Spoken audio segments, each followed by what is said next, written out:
Morning, guys. Welcome to my fishing show and coronavirus update.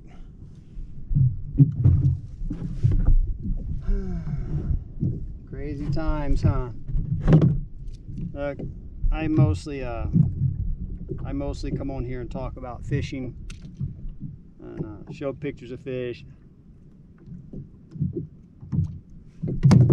I'm very careful not to talk about politics and religion and controversial stuff on the internet. I just don't care. I mean, I care, but I don't care to be involved on that social media platform and serious discussions, because they're just not serious on there. They're just a bunch of bloviating and shit talking and foot stomping and chest pounding, virtue signaling, moral high ground and all that good stuff. And but anyway, I don't really think this is about politics. I think this is about the world.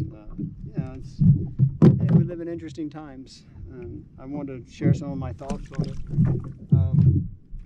I'm down in Costa Rica. I know a lot of you guys that are watching this are in the States. Some are here in Costa Rica, some are all over the world. But I don't know where we are. I think we had 80 or 90 cases, and things are getting tighter every day and more restricted, and they're closing this and they're closing that, and they're closing schools and they're closing beaches, and they're telling everybody to go get in their bunker and hide. And look, I feel obligated to give my 2 cents on this, right or wrong. I'm going to tell you how I see it. I understand that there's a virus. I get it. I understand that it's dangerous. I understand it's going to kill some people. Maybe kill 1 million people. Maybe kill 1 billion. I don't know. It's going to kill people.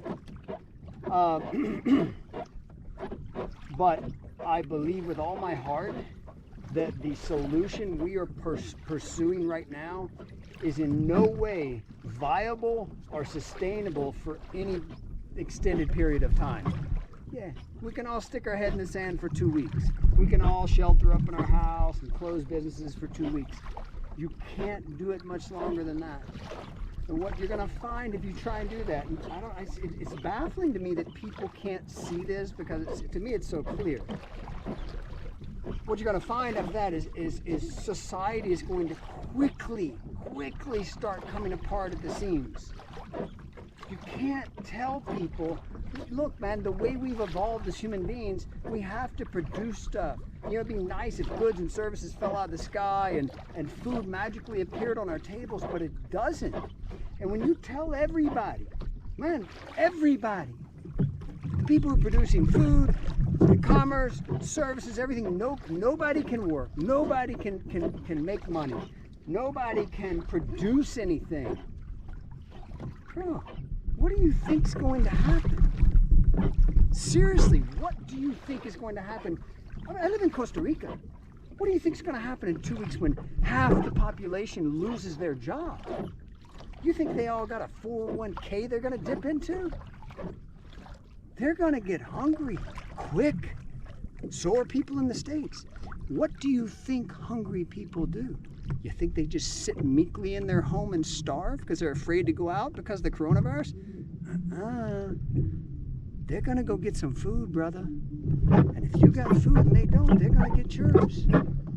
I'm not trying to be an alarmist, but this is just super clear. You can't take away people's ability to hey, check this out. I'm fishing. This is a Lighthouse Lures. Let's have a little break in the seriousness. Lighthouse Lures Max Shad. It's my girlfriend, Chrissy, picked this one out. Or pick any lure she wanted. So we're gonna drop this to the bottom while I'm talking. But look, man, this is not a sustainable response. Cool, man, if you can do it for a week or 2 weeks tops, and like flatten the curve or whatever, you're still gonna decimate your economy. And you're gonna create a lot of joblessness and poverty and all those things. But you try and do this for like months? Man, get out of here. Get out of here. I mean, what? And it's like it's all on fear and panic. We're afraid that people are going to die of the coronavirus. Look, man. You know the beginning of the solution to this is for people on an individual basis to start finding acceptance of their mortality, okay? We're all going to die. Yeah, we might die of coronavirus, we might die of this, we might die of that, but we can't live in abject in this overwhelming, constant fear of like, oh my God, I'm gonna die today, it's just, you can't do it, man. It's dangerous as shit getting behind the wheel of a car, but we do it. It's a calculated risk. We just do it, man. Look, here's what's gonna happen, man. If you try and stop the entire world, so that, let's say 1%, if you leave this unchecked, and I'm not saying that the solution is to leave it unchecked, but I'm saying this solution we're trying to embrace is not going to be functional after a week or two. It's just not. Believe me now or believe me later. If we do all this, and what's our goal? You know, what's our fear? That 1% of the world population is going to die? How many people is that? 100 million? We're afraid of 100. That's a lot of people, man. We're afraid 100 million people are going to die of coronavirus. 1%, one out of 100 people. That could happen. It could. And what if we do all this and we stop the whole world? Nobody's producing, nobody's growing food, nobody's able to pay their electric bills, their water bills. Thought about that one yet? What do you think is going to happen? Let me tell you what's going to happen. There's going to be a lot more than 100 million people that die of starvation, of exposure. Can't do this, guys. Of crime. What do you think is going to happen to the crime rate? This is insane. And here's what scares me. Is people are signing on to this plan blindly. Not only are they blindly and not unthinkingly signing on to this plan, they are virtue signaling and morally shaming anyone who deviates in the slightest from this non-functional plan. I saw a post on Facebook yesterday that just scared me. You know, one person was getting just ripped by people in the community because they admitted that they got on their bicycle, they took a ride through the middle of nowhere by themselves, and the rest of society was just ripping on this person, telling them that, oh man, you're exposing all of us. I'm like, first of all, man, people are just in panic mode. They're saying things that have no basis in fact. Dude, you guys gotta stop this shit, man. You gotta chill out. You gotta calm down.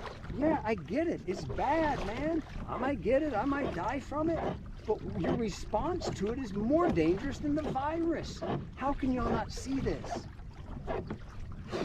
I saw another post yesterday where a guy, and let's post, I think he's a pretty decent guy, but I think he's very misguided in this.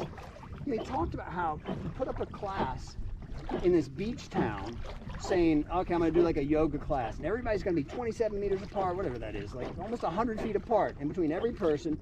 There will be no contact, nobody's even close to each other, and we're going to do a yoga class and meditation and calm down, and it's whatever, it's $15 a head or whatever, however much it costs. He's going to charge for this service to lead this class.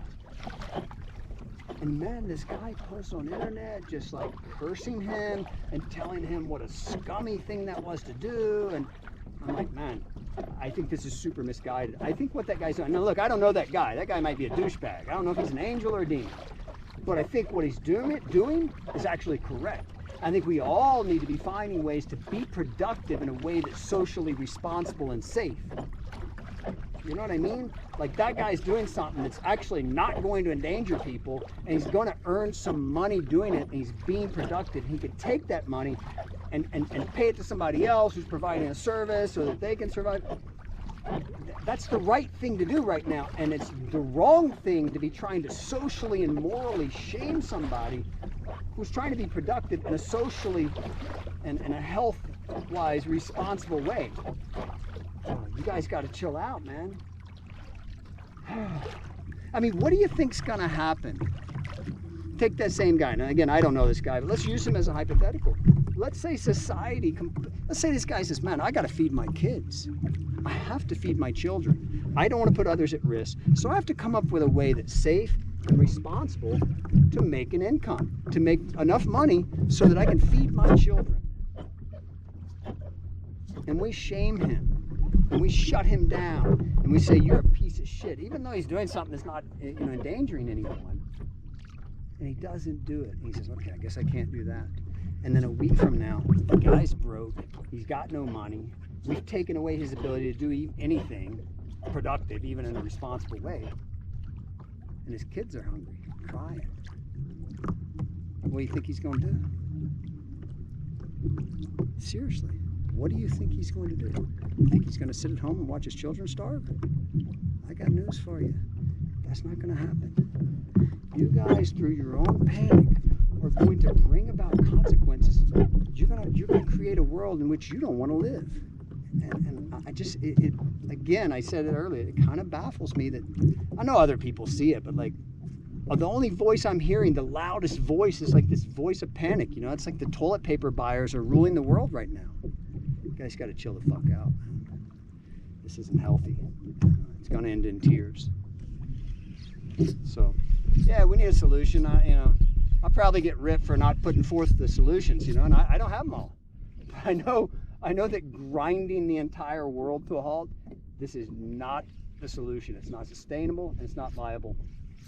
And it will create more harm than good. It will kill more people than any virus. You mark my words on that. It will. You carry out this plan long term, you will kill more people than any virus is capable of. Be careful, people. Be careful what you wish for. Anyway, let's drop this jig back to the bottom.